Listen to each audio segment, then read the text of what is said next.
Last week on the Nicoletti Show. Without further ado, let's welcome him to the show. Tony Javier, what's up, baby?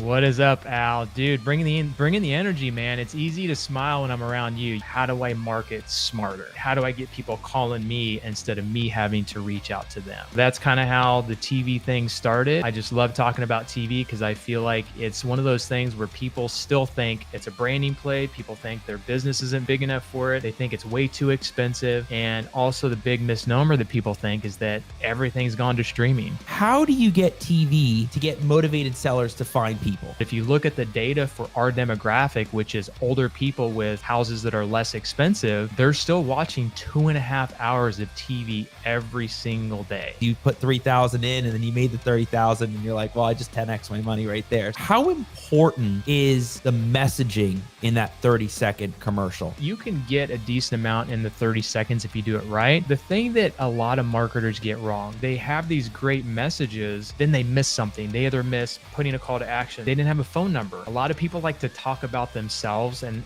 how they've been in business so long and all these things. People don't care about that, but what's in it for them, right? What are you going to be able to do for them? We could talk about TV for hours, but you also are an entrepreneur. This is your business. What would you say are some of the most efficient ways you can scale your business? How can I do things easier, smarter, and faster? Like your first hire is the most important because you're basically doubling your staff, you and another person, and you guys are the culture. So if you can get that first hire right and they can duplicate what you're doing, it just becomes easier to go find other people to continue to do the same thing. Well, Tony, it's been a blast being on this episode with you. If you guys are not following Al and you're just hearing this for the first time, you guys need to listen to him because he's just full of passion, full of energy, and just love everything that he does. So appreciate you, man. Means a lot, man. Thank you so much, Tony.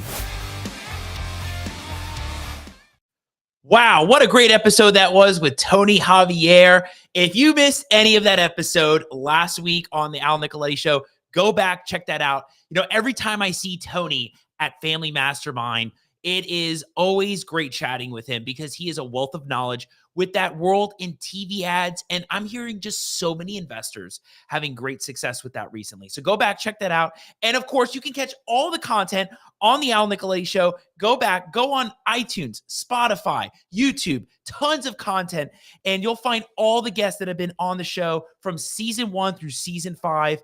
And you don't want to miss it out there on your favorite podcasting form. And of course, for those people that are listening on iTunes and Spotify, don't forget we're video, so you don't forget to check that out. All right, everybody, here we are, the season finale, season 5 finale. Can you believe it's already here? It came like in a flash. And here we are. And I got to say, the last couple weeks, the episodes have been amazing with the guests. And a couple things just to recap. What a great time I had emceeing the Jaxria trade show in Jacksonville. Had a blast with everybody there. Great speakers, Tyler Austin, Nicole Espinosa, just to name a few, April Giuliano, Mark Monroe. I mean, people that have been on the Al Nicoletti Show. Tons of value dropped. I had a great time. And shout out to Jaxria, shout out to Marketing Bull Media for the invites out there. We loved it. It was a blast. Mike behind the screen right there. I got to say, here we are. And tonight, we got the season finale. First of all, before I introduce Alex, I had to think about, like, what did we want for the season finale?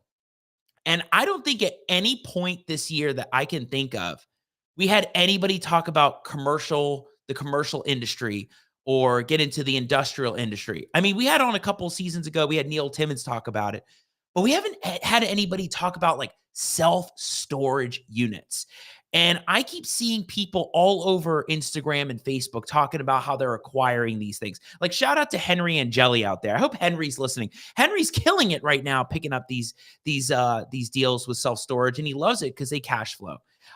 Even Alex Quesada. Shout out to Alex Quesada that's been getting into this game. And I saw Alex Pardo recently at Family Mastermind. I'm thinking this guy has a wealth of knowledge with self-storage. And not even just that, he's an entrepreneur. He got out of wholesaling and he's created a perfect work-life balance for himself. Every time I talk to him, he's somewhere else. So I really wanted to bring a special guest on, and that's why I love this guest for the season finale. And here we are, and let's rock this thing. Hey, everybody, my name is Al Nicoletti. I'm an attorney here in Florida, and welcome to the Al Nicoletti Show, where I bring on real estate super investors, rising rock stars, movers and shakers, and leaders of clubs in their communities that educate, entertain, and inspire all things on Florida real estate, and we will always provide the best guests in the game to you.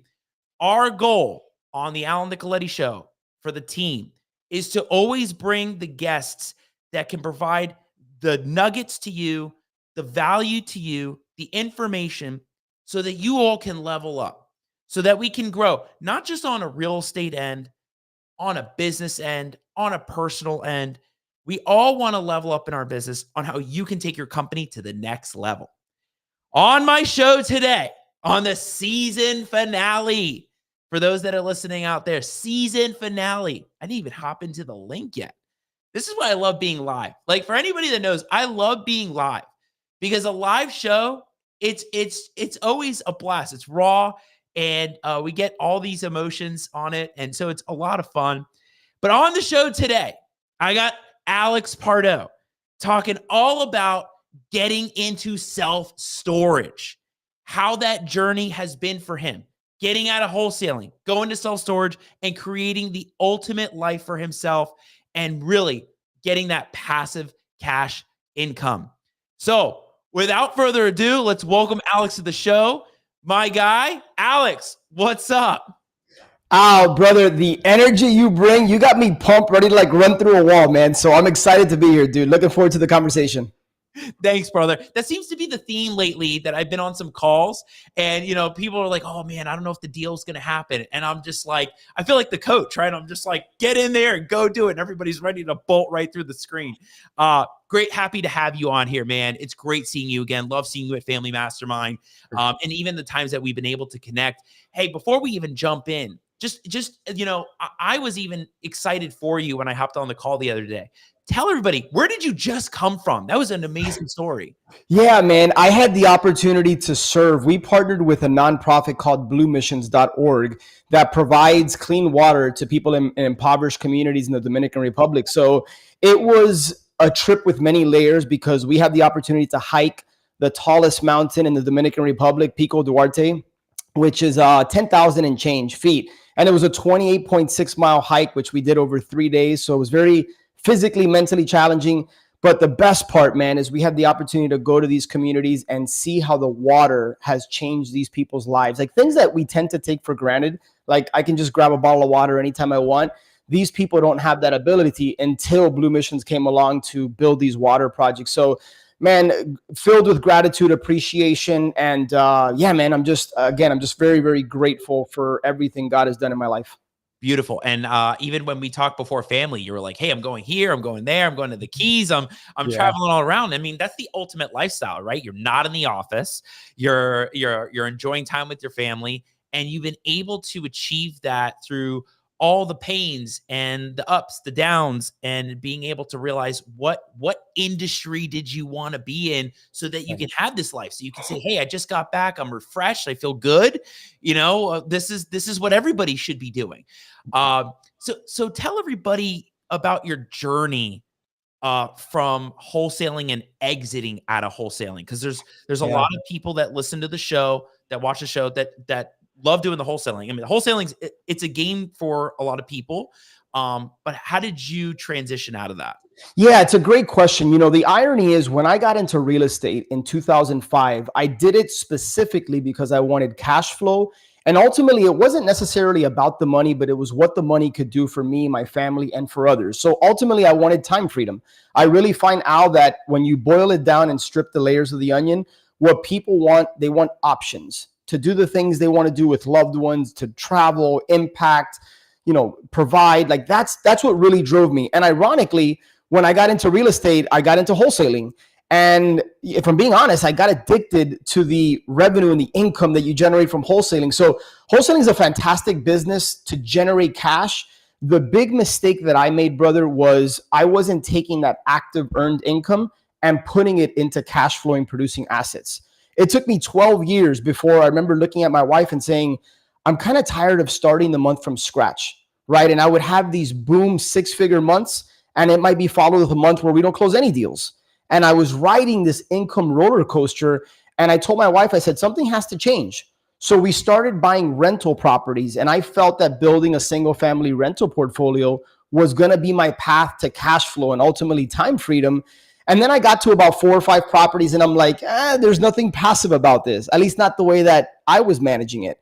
And so over the course of several years, I started to sell off some of those rentals. And I was super blessed and fortunate, brother, that I have invested in myself a lot throughout the years. I've led mastermind communities. I've been a part of numerous mastermind communities. That's how you and I met. It's all in the relationships. And I happened to be coaching somebody who owned a storage facility. And when you coach somebody, you get the inside look, the good, the bad, and the ugly. And I saw that he had cash flow, he had time freedom, and he didn't have the headaches of tenants, toilets, and trash. And so I'll kind of pause there, but that's what really like whet my appetite about looking further into the storage asset class. Yeah, and you're not dealing, you're not dealing with the tenants. You're not dealing with people that are just staying in there. You're dealing with people that need to store things in those units and at a different price point, right? And you have a lot more units than just a couple doors. Like you have 100 doors. That's right. You have the economies of scale. So when I had a small rental portfolio, I had 5 tax bills and 5 utility bills and 5 insurance. And, a roof would, I'd have to replace a roof or a furnace would go out. And then my cash flow for the year was gone. When it comes to storage, one of the things that really attracted me to the asset class was that when I researched it, it's a very recession resistant asset class. So whether we're in a great economy or we're in an uncertain economy, people tend to, when they rent storage, they stay long term. So, this might surprise you, brother, but the average length of stay for our customers at our storage facilities is just over 3 years. And you kind of touched on it. Like, think about what it costs to rent a storage unit, anywhere typically between $50 and $350. That's not going to make or break most people. And when you think about, like, if you and I were going to rent a 10 by 20 and we move all our stuff in there, think about the pain of disconnect to get our stuff out. Like you need a pickup truck or you got to get a U-Haul. You got to like bother your friends and family and spend an entire weekend. So oftentimes people will say like, I don't even know what's in there, but I've been paying for years because it's just too much of a pain in the butt to like get my stuff out of there. So it's what I call a very sticky product. Got it. And I think for a lot of people that want to get into this, I mean, we can jump to this. Where do you even find these kind of deals, right? Because, if somebody's going to stop their wholesaling business or just kind of like scale it down a little bit so that they can focus on something like this, they're thinking, okay, great. Like, I hear what Alex is talking about. I hear that, there's this big opportunity. But if I'm just starting out in this, how do you even go about locating this? And then I guess take it one step further, being able to analyze if this is the kind of deal that you would want to even contemplate, maybe numbers wise. Yeah, such a good question. Let me start with the first part. One of the things I wish I knew 4 years ago when I transitioned from wholesaling over into storage is that the skill sets, Al, that we acquire as single family investors, every single one of those skill sets translates over into storage. So I'll give you an example, marketing and lead generation. When I ran my wholesaling operation, we did direct mail and text message and cold calling and like bandit signs and everything you can name under the sun. Every single storage deal that I've purchased has been through direct mail, cold calling, and relationships. Like those are my 3 primary lead generators when it comes to storage. So I don't want people watching this show thinking I got to do what Alex did and I got to shut down my single family business in order to pursue this. This can be done part-time with a few little tweaks, right? So it's just shifting the focus of like where you're marketing. Instead of marketing to a tax delinquent list or the water shutoff list, I have a virtual assistant for free, which we could talk about now, build a list using Google of mom and pop storage facilities. And we deploy the same exact marketing. The only difference I find between single family and storage is how you evaluate the deal, right? What we call the underwriting or the deal analysis. And we have a very simple, like back of the napkin analysis and way to determine, like, is the deal even worth going a little bit further? So that's one thing I really want people to understand, is that you don't need to like shut down your single family business. I truly believe that storage is not a shiny object. Unlike different opportunities out there, it just takes a few tweaks and knowing how to find these. So I think one of the questions you asked was like, how do you even go out and locate these? Well, yeah, go ahead. Yeah, I mean, like if somebody's saying, "Hey, I go back to some of the examples that we had with like Brent Bowers being on the show. Like he shared the screen and he said, "Hey, if we go into this market, let's zoom in on the map. This is what we're looking for. Let's focus in metro areas, or if you want to go to an off market, let's go to an ancillary market, tertiary, and let's focus, zoom in on there." Where are you going to find these? Like, is it in the metros? Is it in the off areas? Are they the mom and pops? Are they the industrial areas? Like how do you locate that? Well, I'll tell you what, let me answer the question, but I'll throw this out there if you want. I'm happy to share my screen live and show you specifically what I look for. So we can do that if you'd like. Okay, done. Sweet. I'm going to share I told you, I got all the time for you, baby. Let's go. I love it. We'll rock and roll. So before I share my screen and kind of show this live, by the way, Al, I'm going to ask you to come up with a random city anywhere in the country. Doesn't matter what city. So start thinking about, but here's what I'm going to kind of clue you in on. I don't look for storage in big metropolitan cities like where I live in Miami. So I've been in storage 4 years. I've never spent 1 minute looking for storage here in Miami. Why? Big metropolitan cities, generally speaking, are run and dominated by the REITs, the real estate investment trust, that own the public storages of the world, Extra Space, CubeSmart. Those are not the types of facilities that we're going after.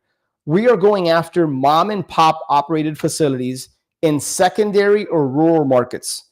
So think of markets in cities that have anywhere a population between 1,000 and let's just say 60,000 people as a starting point. Right? So I own a facility in Amelia Island, Florida, which is 45 minutes north of Jacksonville. Amelia Island has a population of about 37,000 people, right? So those are the types of markets that we're going after. And then there's two other things that just at a sniff test, I like to be in markets where the population has been increasing over time. And I like to be in markets where the median household income is 50,000 or greater. So keep that in mind. With that being said, let me share my screen with you. I'm thinking of a lot of cities right now. I'm just like, if I throw this out, I wonder if he's going to like it.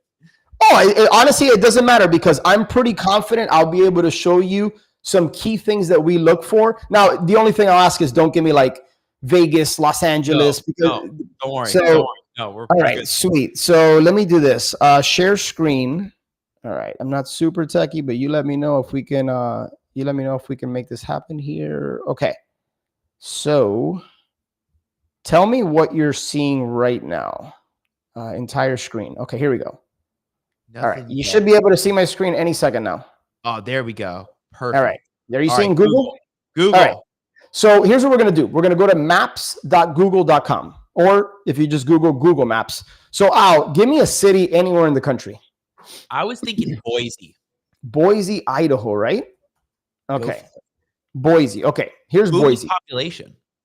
All right. So check this out. So you should see Boise, Idaho on my Google Maps. Is that right? There. Yep. Okay. Perfect. Sweet. So you see this button right here that says nearby. I'm going to click on this and I'm going to type in self-storage. Now, what this is going to do, Al, is you're going to start seeing a bunch of red dots on the right-hand side of the screen. This is called the Google Map Pack. So these are the storage facilities that Google is picking up and identifying. Now, along the left-hand side, you're going to see the results of all these different storage facilities. So right off the bat, I knew it. So you see Idaho Self-Storage in 9th Street. You see how it says website here? Yes. Yes. Look at the two right below it. You don't see that circle because they don't have websites. Now, let me put this in perspective. More than 70% of our customers come from some type of online, so whether that's search engine optimization, pay-per-click marketing. So having a website, as basic as that sounds, is pretty important to a storage business. This is a strong indicator that it is a mom and pop run storage facility that doesn't even have a website. So that's like the equivalent of you and I driving through a neighborhood and seeing a house that has boarded up windows. Right. Not necessarily that the facility is like vacant per se, but that the owner is not fully treating it like a business and not optimizing simple things like having a website, right? So that's the first thing I look at. The second thing I look at is, let me see if I can scroll down here and find a good example. Look at Storage Cubbies Boise. They only have 3 Google reviews. So anytime I see anything less than 15, 20 reviews, like Falcon Storage 2 reviews, that tells me they don't understand the importance of Google reviews for their storage facility. So those are a couple things that are cluing me in. And then if I ever see anything less than 4.5 stars, like let me scroll down here and see if I can find one really quickly. I see a bunch of 4.6. It's actually a decent market in terms of like, we'll look at this one. Y Space, they're at 4.5. Actually, the one below it, 3.9. These are strong indicators that there's some warning signs. Like for some reason, customers are not happy here. Otherwise, they wouldn't have a 3.9 stars. Mm-hmm. Well, these are things that we have trained our virtual assistant to just identify in different markets in the country and start building what we call our top 1,000 list, right? These are storage facilities that we're pretty confident are mom and pop run and operated, that there could be some opportunity there. The other thing that we like to do here is, let me see if I can just go to a random facility and click on their website. So we'll go to Storage Cubbies Boise. All right. So this is actually not a bad looking website. This looks like an easy storage solution site. I like to click on the contact us section. Anytime that we see at Gmail, at Hotmail, at Yahoo, anything like that, it's a pretty strong indication that it's a mom and pop run operated facility. So those are just a few quick and easy ways that anybody can jump on Google Maps, go to any city in the country and look for those key identifiers. No website, little to no Google reviews, poor Google reviews. And sometimes you're going to come across facilities that have a website that looks like it was built in like 1998. Right. Those are all opportunities. So let me ask you that. Well, let's start at the websites real quick. Wow. Okay. Let's do an in-depth, never-ending stream. So if you look at that list, yep. What's to say that the ones with websites couldn't be opportunities as well? Like, are you having a VA get in touch with or try to call all of these, or are you just literally just trying to get very niche down with the no websites, the Google reviews? Such a good question. We literally have the VA put every single one of these storage facilities on our list, but one of our columns is, do they have a website? Y or N? Yes or no? And oftentimes we will sort by that column to like do a hyper-focused campaign on the ones that don't have a website. But no, the only facilities that we do not put on the list is, and I saw a few of them, public storage, that does not hit our list, right? I think I saw Extra Space in here, right? So like the big box Class A facilities where you and I would probably like to store our stuff, those are the only facilities that are not hitting our list. Got it. Okay. Yep. And so now let's just say you find one that you like that have no website. The Google reviews are less than 5. What's your best marketing outreach to the people? Is it the call? Is it direct mail? Is it you going in person? Or having somebody on the ground there? Like how do you even get their attention? Yeah, all the above. So here's what I would say. If I happen to live in Boise, right, and I was looking for storage in Boise, I would 1000% drive and go meet them, because nothing replaces meeting somebody face to face, shaking their hand and starting to build a relationship. So 1000%. In fact, I had a coaching client who was on a hunting trip. I shared with him that very thing. On the hunting trip, he drives by storage facilities all the time. Prior to working with me, I told him, every time you see a storage facility, if possible, stop in. And if you can't, pick up the phone and call. Sure enough, he stopped in. He met the owner. It was a mom and pop owner. He ended up buying that facility about 2.5, 3 months later. And that came from just stopping in and building a relationship. Now, in my case, since I'm not looking for storage in Miami and I'm looking in different parts of the country, I don't have that ability. I'm not going to hop on a flight to go meet people. So I just pick up the phone. And when I call people, Al, this is super key, I think. What are people's jobs when they get a cold call? Like if you're anything like me, I'm trying to get off the phone as quickly as possible and politely. In some cases, people are not so polite. So when I call, I identify who I am, why I'm calling. I identify that this is a random call and that I'm not going to take much of their time. But I tell them, when I first started, I say, look, my wife and I are looking to purchase our first storage facility, and I will compliment them about their facility. I said, hey, I came across your facility on Google Maps. Looks like you've done a great job with it. It's super nice. I'll usually reference that they're across the street from a McDonald's or whatever. And I don't ask them if they're interested in selling because they don't know me from Adam. And that seems like that's a process. Like you don't just say, yeah, I'm interested in selling. There's a lot of information that needs to be collected. So what I do is I ask them, I say, hey, Al, do you mind? I'm looking to learn from a seasoned investor, somebody who knows the storage business. You mind if I just ask you a question or two about how you got started?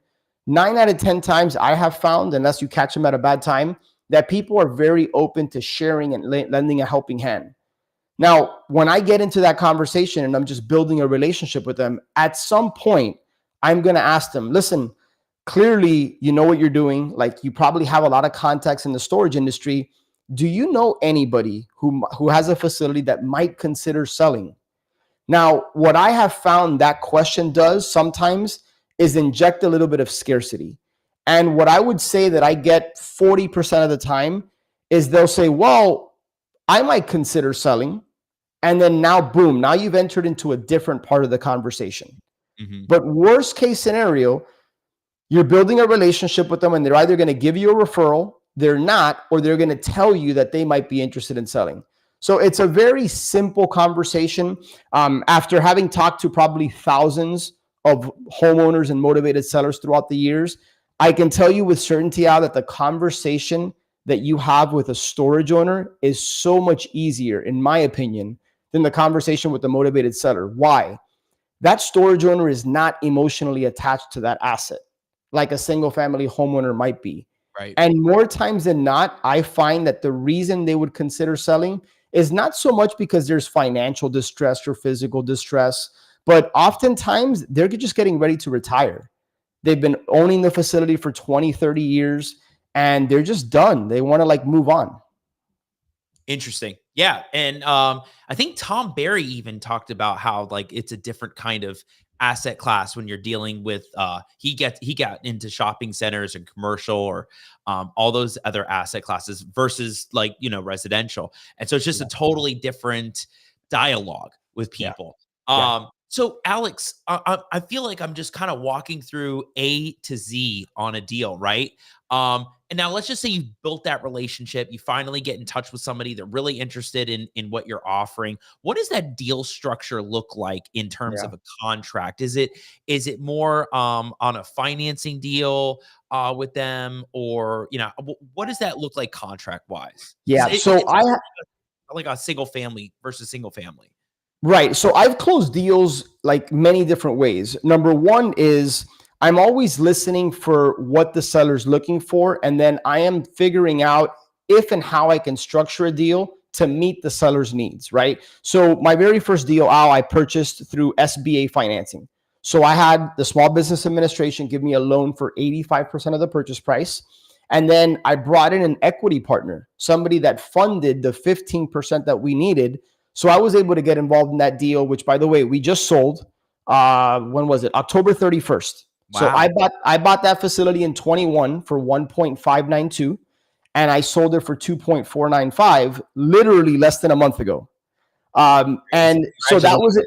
Thank you, man. Thank you. So that was a deal we were able to get involved in without using any money. So these things can be structured with seller financing, right? Which I used in single family. There's another skill that I learned in single family that works. It works on any asset class. It works with a house. It works with a storage facility. I'm literally talking about seller financing on buying a Facebook group. I kid you not. Seller financing can be used on anything. Yeah. The last deal that I purchased, which I also sold, when was it? September 4th of this year. That was 100% of it was raised by private money, right? So equity partnerships, private money, seller financing, and then you have, of course, traditional bank financing. Typically, banks are going to require anywhere between 20 and 30% down, and then they'll provide the difference. 70 to 80% is what they're going to finance. The key is to look for small local community banks in these markets. They have an appetite for storage, and oftentimes you can get pretty good terms. Very cool. And in terms of, okay, so going past the contract phase and the lending phase, now you get the deal, you close. I guess it's happening at a title company or somebody's closing that, right? Correct. Um, what do you do next now with the property, right? Like now comes the time. It's almost like a rehab, right? Just like residential. Now you got to do a rehab. I guess that depends on if it's an A, B, or C or whatever type class you're getting into. What goes into that? Like, how do you factor in costs and everything? And what are you doing? So I have a very specific buy box. I look for value add opportunities, and what I mean by value add is one of the differences between single family and commercial, right? Is that in single family, the value, Al, as you know, is based on comparable sales. Like, what have properties sold for in the area? In commercial real estate, and storage is just an asset class within commercial, the value is not based on comps.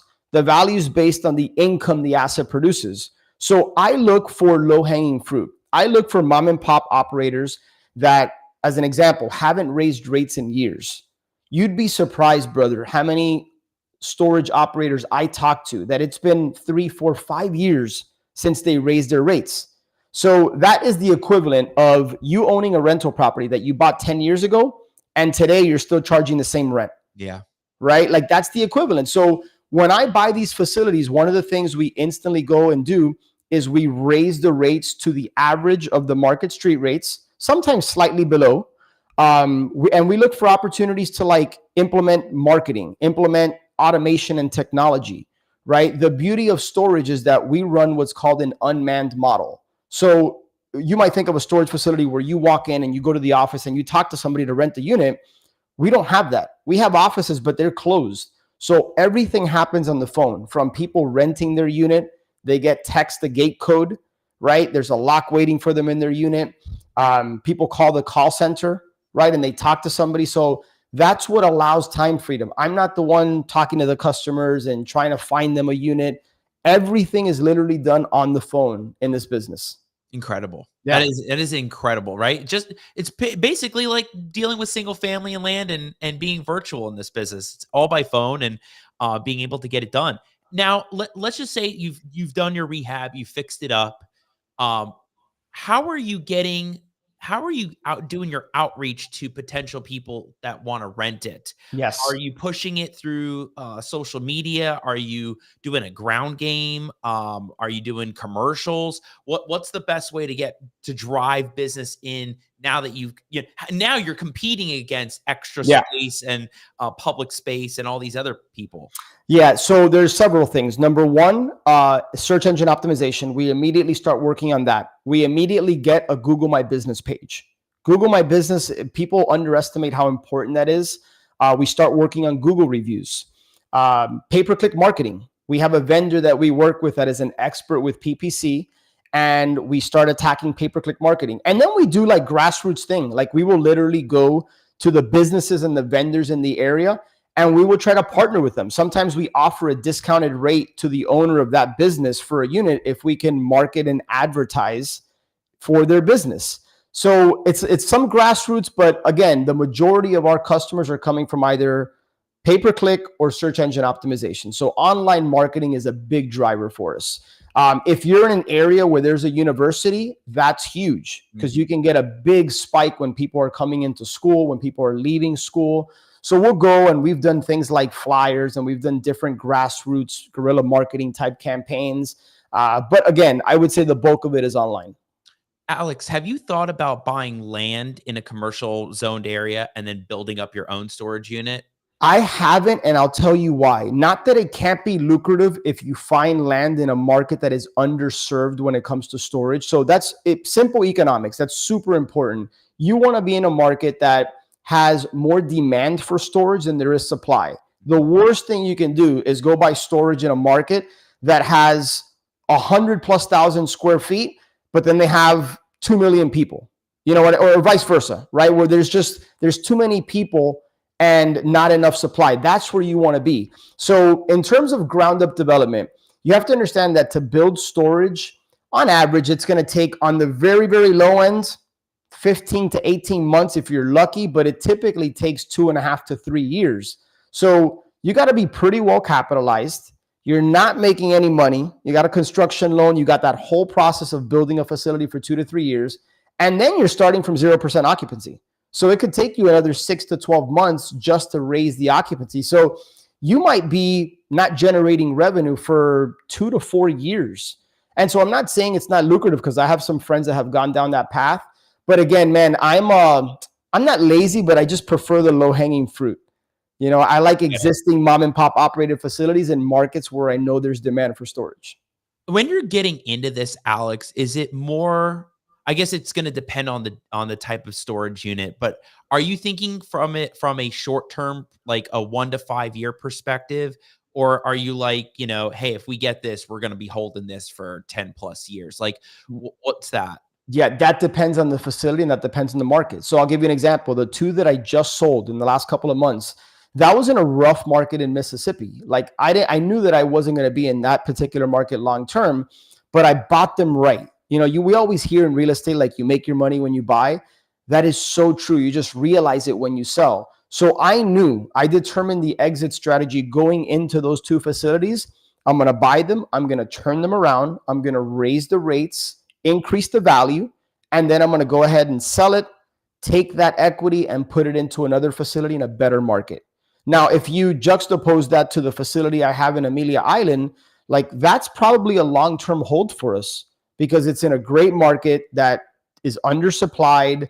You know, it's got a strong medium household income. It's just a very easy, simple facility to run. That's why I got in this business, not necessarily the burn and churn that I was doing, like in wholesaling and fix and flip. Yeah. And Amelia, I mean, that's a great Oh, area. man, it's beautiful. It's awesome. Yeah. And people need storage facilities. People don't have the room to store things in their house, and they're going to need to get with you, right? What do even those agreements look like? Because it's not really like a landlord tenant thing, right? So like, how are you structuring that? Like, have you gotten with lawyers to prepare those documents so that you're good on your end? Yeah, 100%. We have documents. So obviously it's month to month. One of the cool things about storage is that, you know how in single family, if we have a rental property, somebody doesn't pay, we got to go through like a long drawn out eviction process. Could take 3 to 6 months. You got to spend several $1,000s. In storage, the cool thing is that it's called lien laws, which means that depending on what state the facility's in, Al, within 60 to 70 days on average, provided that we've gone through a process of trying to notify the tenant, all we do is we have a local boots on the ground that takes pictures of the units, and then that gets uploaded to storageauctions.com. We auction off their things. The guy comes in, does a unit clean out, and then we put that unit back online. The most expensive thing in storage is a vacant unit, because of the opportunity cost where we're not generating revenue on that vacant space. So when people don't pay, we have a very specific process that we follow that usually within 60 to 70 days, if they don't pay, we're auctioning off their stuff, making a little bit of money. People always ask me like, you know, have you gotten a car? Have you gotten this and that? It doesn't really work like in the storage wars back in the day. It's all done online now. I don't even see the contents or what stuff is in there. You know, we probably make 10, 15 cents on the dollar of what the stuff is in there. Our goal is not to make money off of selling the stuff. Our goal is to like get that unit make ready, cleaning it out, putting it back online so that we can rent it again. Incredible process, right? And I love how you make it sound so simple, straightforward. This is what you got to do, and this is the process for it. And it's just like any other asset class, right? Yep. You gotta develop your process. Alex, we're gonna get to big learning lessons, because I'm sure there's the good and then there's the learning lessons. Yeah, we're gonna get to that because I'm sure people want to hear it. Yeah. What was you got to tell the story about the worst deal you ever had or did with self-storage, because it still sounded like a great deal. Man, I'll tell you what, the worst deal I ever did is one of the ones I just sold.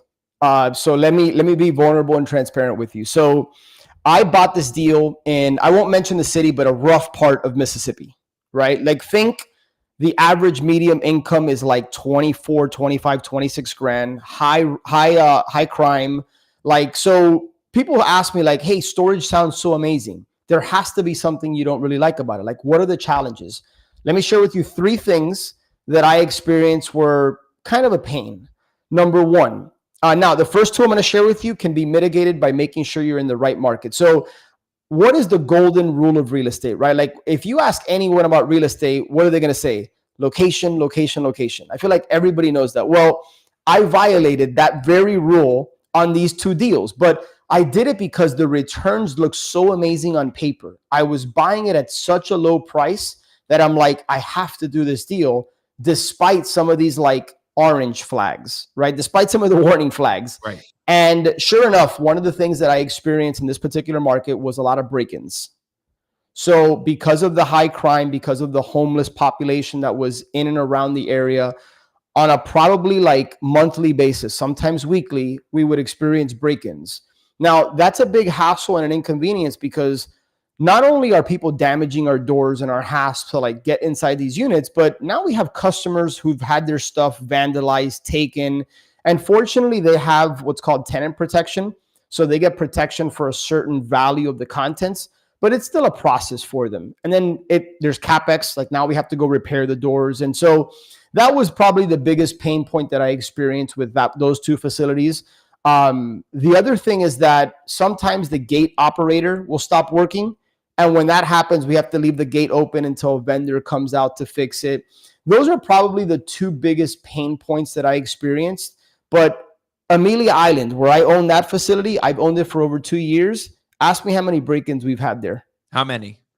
0. Nice. Big goose egg. So you asked me what was the worst deal I did in storage. I bought that particular facility, the one I'm referring to, through private money, 100% private money for 1.2.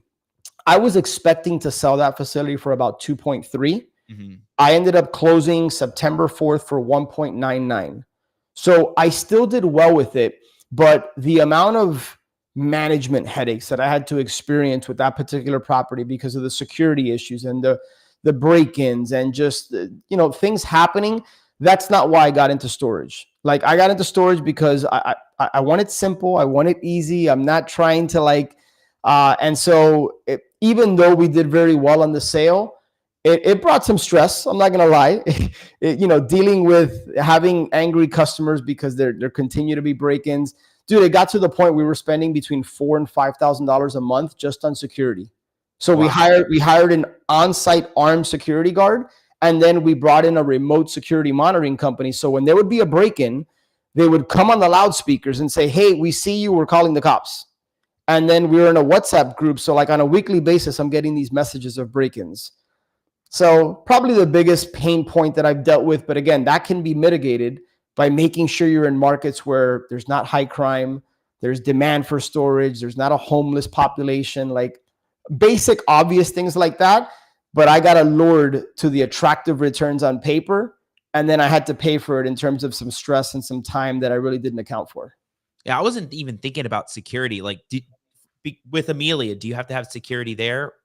No. I mean, we have a camera system, but that's it. Not like a guard or somebody there all the time. No, not at all. Not at all. Yeah. I love it. While we're on this, I see my guy, Alex Ottawa. I see you, Alex. I love it. Thanks for the shout outs, man.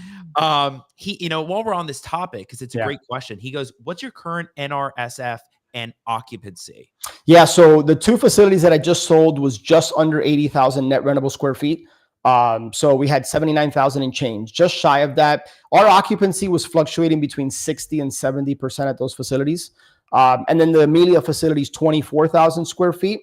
And we're right at about 61, 62% occupancy. So the big thing now that we've experienced in storage is occupancy. Like what people experienced 2-3 years ago during the COVID age, like where everything was booming, occupancy was through the roof, rates continued to climb. Now we're back to the norm. So rate management, marketing, making sure that you have a clean facility, making sure that like customer service, like all the basic things that we should be doing in business anyways, it's more important now than ever, right? Because you're competing with others on occupancy, and customers have options. So again, back to my point of I really, really like to be in markets where there's an undersupply of storage, because oftentimes these people, even if you bump the rates, they don't really have too many places to go. Like if I raise the rates, nobody's going to move out of my facility to go pay the same thing or slightly less somewhere else. Got it. Yeah, it makes sense. And I didn't know if he was getting to something with portfolio wise. So between the three facilities, if you would have asked me 3 months ago, it was 104,000 square feet across the three facilities. Look at that. Well, there you go. Yep.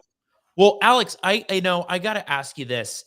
Biggest lessons, there's the good, Yeah. and then there's the side that people don't know. Um, any tips and ideas for people out there that are really getting into this, the red flags that people need to be aware of, whether it's on the acquisition end, whether it's on the marketing end, whether it's on making sure you're vetting the right people that are going to rent the space. I think the red flags are going to be important for people to know. What Yeah. are some more of them besides the ones that you've even mentioned?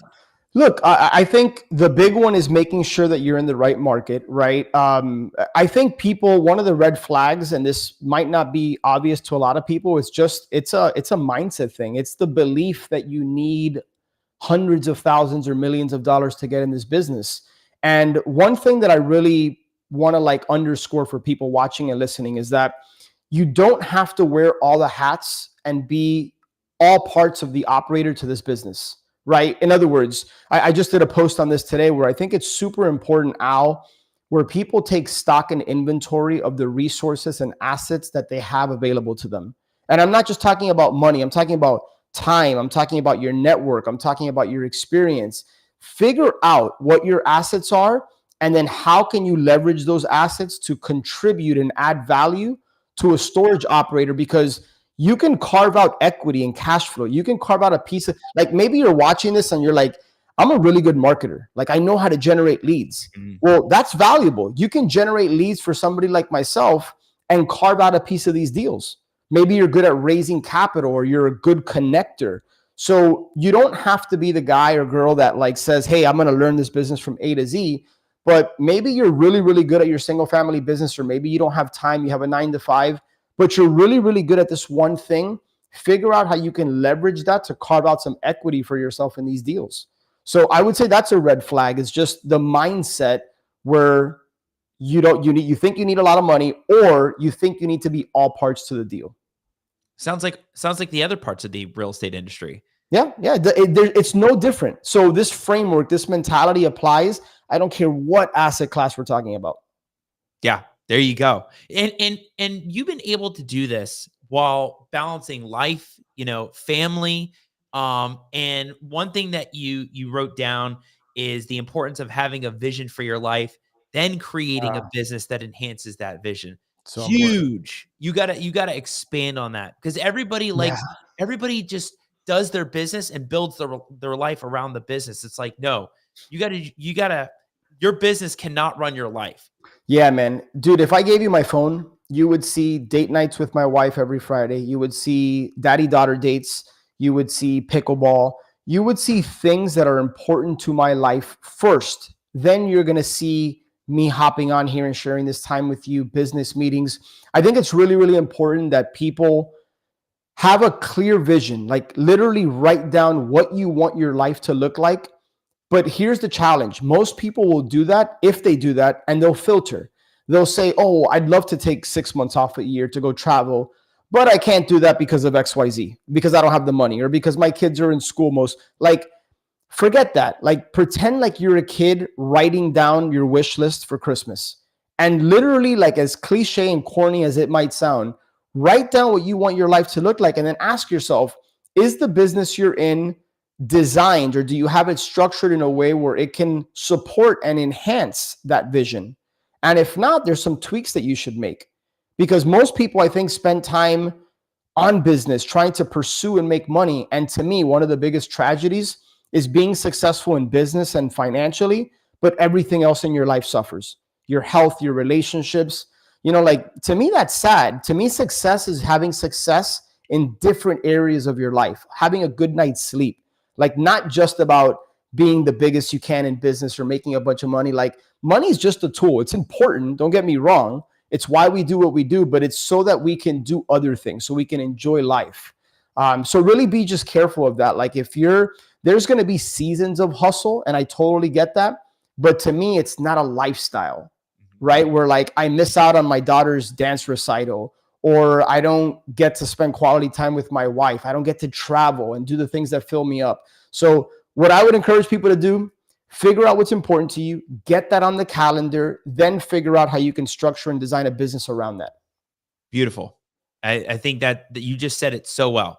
And that comes from experience too, right? That comes from you having gone through all those things before to get to this point, to be able to share your knowledge on that.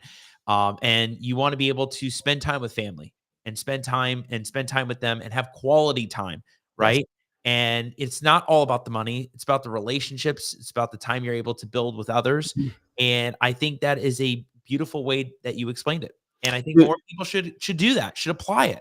If we have a few minutes, man, I want to share with you a story that hopefully I don't get emotional sharing the story, because dude, it's like I still get chills thinking about it.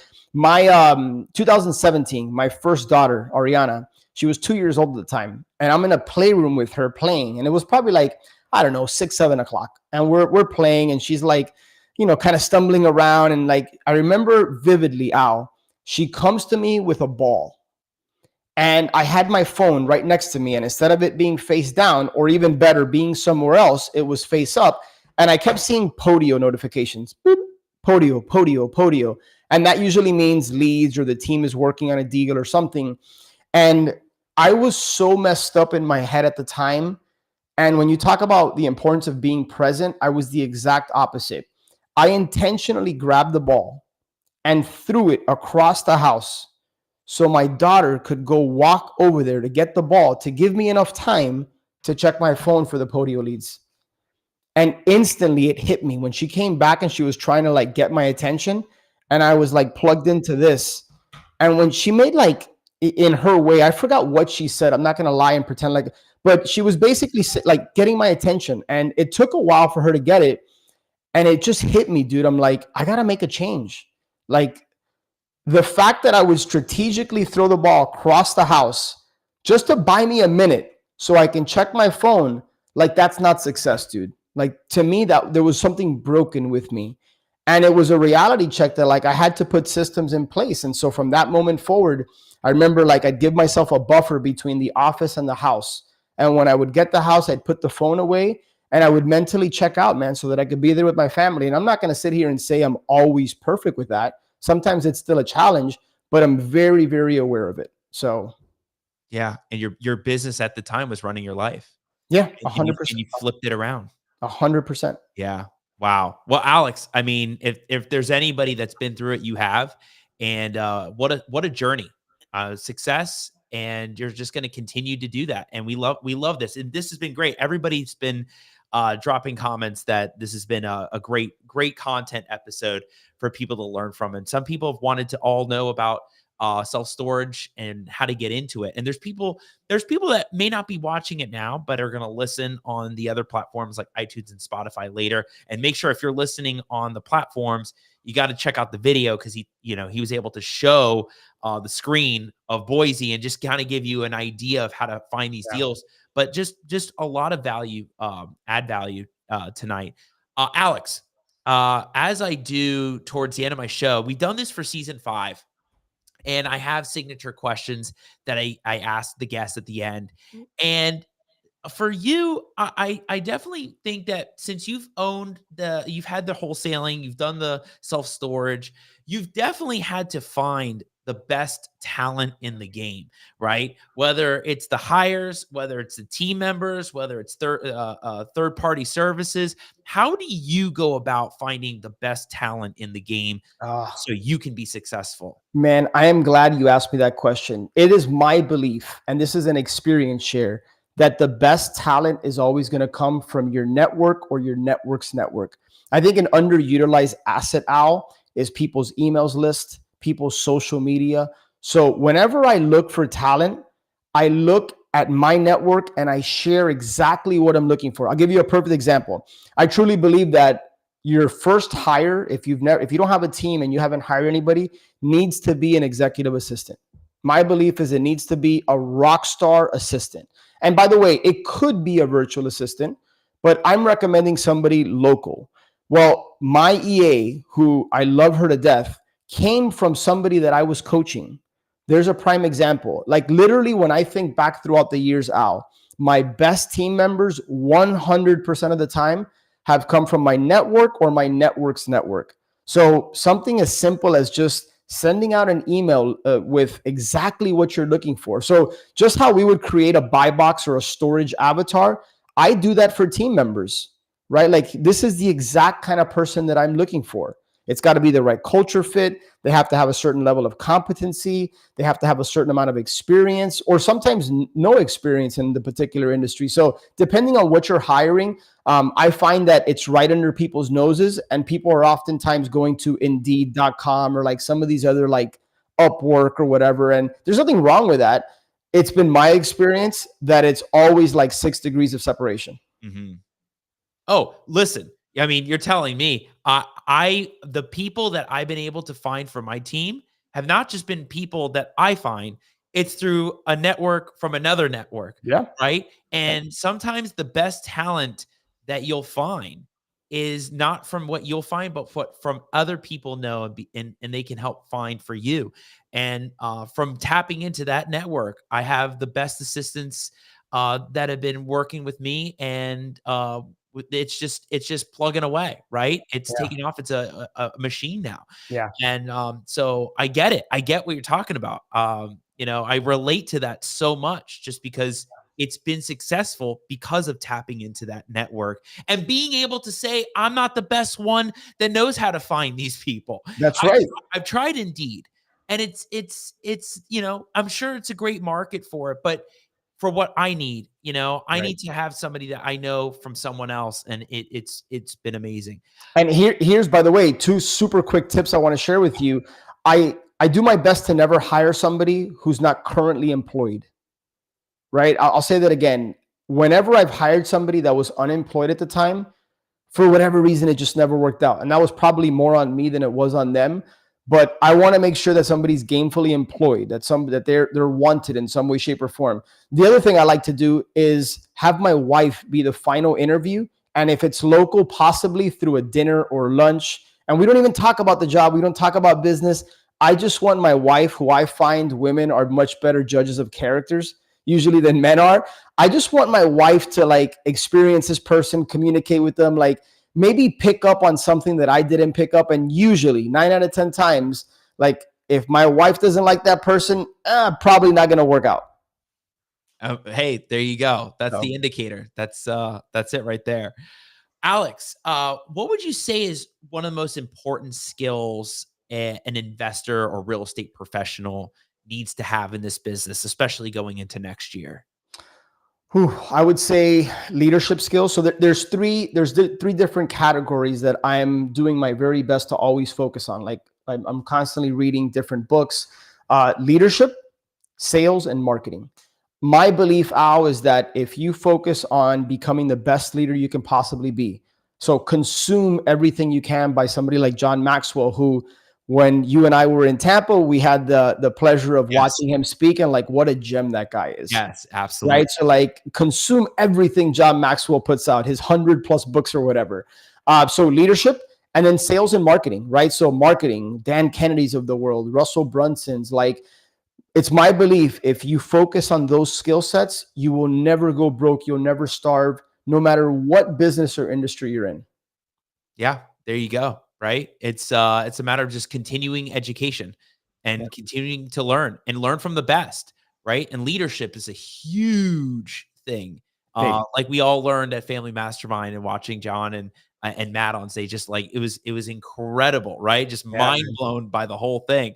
But it's something that a lot of these teams need to start implementing more of. And it's something I take note of. Right. And it's it trickles down and translates to how your team members start reacting to the business itself, right? You're at the top, and they're going to react to how you react as well. That's right. Yeah. Yeah. Alex, what would you say is a project that you would want to work on more of in your industry? Like what's your ideal next big project that you're really seeking to go after? I'm thinking a lot these days about what charity do I want to, or nonprofit do I want to partner with, or do I want to start something on my own? It's, one of the things that I think there's a saying, and I forgot who said this, and I don't want to butcher the quote, but to whom much is giving, much is required from, right? And I feel like I've been blessed in so many ways. And I don't say that from a cocky, arrogant perspective, because there's a lot of things I haven't figured out. And I'm constantly like failing and iterating and learning. And so, but I'm coming at it from the perspective that like, I feel blessed. And maybe a lot of this is being influenced by the experience I had a couple of weeks ago in the Dominican Republic, where like oftentimes, man, like I do my very best never to complain. And sometimes I fall short, and you find yourself even irritated. You order something at Starbucks and you ask for caramel macchiato, and they give you green tea, and you're like, you kind of get annoyed, right? And it's like, we have so much, brother. Like, and there's so many people, the majority of people don't have what we have, and yet they're filled with love, peace, and gratitude. And oftentimes we're the ones that are like broken inside. And so, man, I just want to I want to spread God's message more. I've been much more quote unquote loud about my faith over the course of the last several years, and not in a preachy way, trying to shove it down people's throats, but like, man, I truly believe that if people got to know God, their life would change. And so just impacting others, spreading messages, teaching people about entrepreneurship so that they can improve the quality of their life, their family's life. I just have a genuine desire to help people. So I don't know what that big project looks like, but it certainly involves impacting and helping other people, right? And so I think our coaching program is a small start to that, in terms of like teaching people the storage business so that they can have time freedom and help more people. But I feel like I've been put here for something much greater. And I don't know that I have put my finger on exactly what that is, but just having the opportunity to kind of share that with you opens my eyes and perspective to like, how is God going to use me and like to impact his people? Well, I feel like some of the stories you've been sharing recently, whether it's us on the phone or here on the show, it sounds like you're already on that journey, right? I feel like I am, man. I feel like I am. Yeah. Yeah. You're helping others. You're helping inspire others. You're helping explain these hidden niches that people really want to get into. But also at the same time, you're going on all these trips, and it's inspiring to see what you're doing, brother. I love it. I love everything about it. Everybody has been saying it's a great episode. Somebody said, I agree, Alex, about the interview and getting the opinion of another person, especially in a non-business context. Also agree with the family around business concept. Been down the other way. It is not the way to live, work, or raise a family. So people are paying attention to what you're saying and sharing your experience. And I know Mike, like the John Maxwell book, shout out. Tracy Porter, thank you for sharing so much knowledge and content. Heavenly Head, I don't know the name, but I if I saw you, I know who you are. She said gathered a lot. And then Alex has been dropping. I mean, people have been dropping comments, and I think it's great that, again, this is why I wanted you on. Like, this is why I wanted you to come on the season finale, because I knew that you would do this and you'd be able to share this content back to people. And I appreciate you taking the time to do this. And for anybody that wants to find you, what's the best way? Yeah, look, I would say anybody interested in like storage resources. So like the letter I use to get deals, my purchase agreement, some free training, like zero strings attached. We're not asking for anything in return. Text the word storage and then put Al in parentheses so that I know you came from Al's show, to 305-318-6213. So that number that you see right on the screen, text the word storage, Al, and my assistant will send you over a Dropbox link with like a bunch of valuable resources. I've also been hosting a podcast called The Flip Empire Show for a little bit over 8 years. And we're probably going to be going through a rebranding at some point in the future, but it's on Apple Podcast and Spotify. And then lastly, storagewins.com is a great place to connect and just find out how you can get involved in the storage business. Love it. Love that you have the show, and can't wait to be on that episode with you. Yeah, man, I'm pumped, dude. That's gonna be a lot of fun, man. Yeah. Well, Alex, thanks so much for jumping on. And again, it's fantastic to end the season this way with just so much impact. And I've wanted to know about self-storage and how you get into that. As I do with my guests on the Al Nicoletti Show, I do a segment at the end called Final Words, Final Thoughts. Anything that you want to leave the audience with a lasting impression, that last piece of advice that you can really drive home. So as I do, Final Words, Final Thoughts, Alex Pardo. Yeah, wow, that is such a loaded question. It's a great one too. I'm gonna say it again. Get to know God, right? If you haven't, that's probably the best piece of advice I could ever give you. Secondly, is make sure that you're auditing your ecosystem and the people. Be very thoughtful and intentional about the people you associate with, because it's like jumping in the water. You can't avoid getting wet, and so make sure that you are investing in yourself, putting yourself in the right places, and you can kind of audit this. Make sure that people are telling you what you need to hear, not what you want to hear. That's a quick way to determine if you're in the right ecosystem. And then just continue to work on your mindset. Continue to like be willing to fail. Be willing, like stop worrying so much about what other people might think or how you might look. Like years ago, I used to struggle with that. I almost didn't launch my podcast because I thought, what if I sound stupid, or my accent, or what if I say something incorrect? Screw all that. Like, do you, because as cliche as it sounds out, we have one shot at this. Tomorrow's not promised, man. So just go do it. Like, go for it. Whatever it is that you want to do, you can accomplish if you're willing to put the work in, the time, you believe in yourself, and you surround yourself with the right people. Couldn't have said it any better. Love it. Great advice out there for people. And you got to be willing to take the shots. You got to be willing to take chances and put yourself out there. And, people hold back. People hold back. And I'm a true believer in being able to move forward, put yourself out there. And, I give a lot of credit to Mom for putting me out there. She always said, like, go, still hear it. I love it. I love it. She'll brag on me about that when I see her soon. But, it's so true, right? Like you definitely gotta put yourself out there for people. Alex, love it. And, I can't wait to see you soon. I can't wait to be on the podcast with you. And I really appreciate you jumping on the season finale for my show for season 5, brother. Man. I can't wait to see you soon. Thank you so much for coming on, man. Thank you, man. I'm grateful for the opportunity, and I want to publicly acknowledge you, man. Like, your energy is infectious, man. Like, you are the type of person that I strive to surround myself with, because I just feel like I'm a better version of myself, and we're just building a relationship now, man. So love what you're doing with the show. It's so well produced, and dude, you're just a great host, man. This was a fun and effortless conversation for me. Thank you, brother. Thank you. We had fun. That's right. Right. This is what it's about, having fun. That's right. And I appreciate you. It always helps when we get a great guest like you, brother. So thank you, man. I can't wait to see you soon, and keep going with the journey. We're all excited for you. Awesome. All right, man. We'll keep in touch. Take care. Take care. How'd you all like that one? Season finale for season 5. I mean, look, this is what I'm talking about.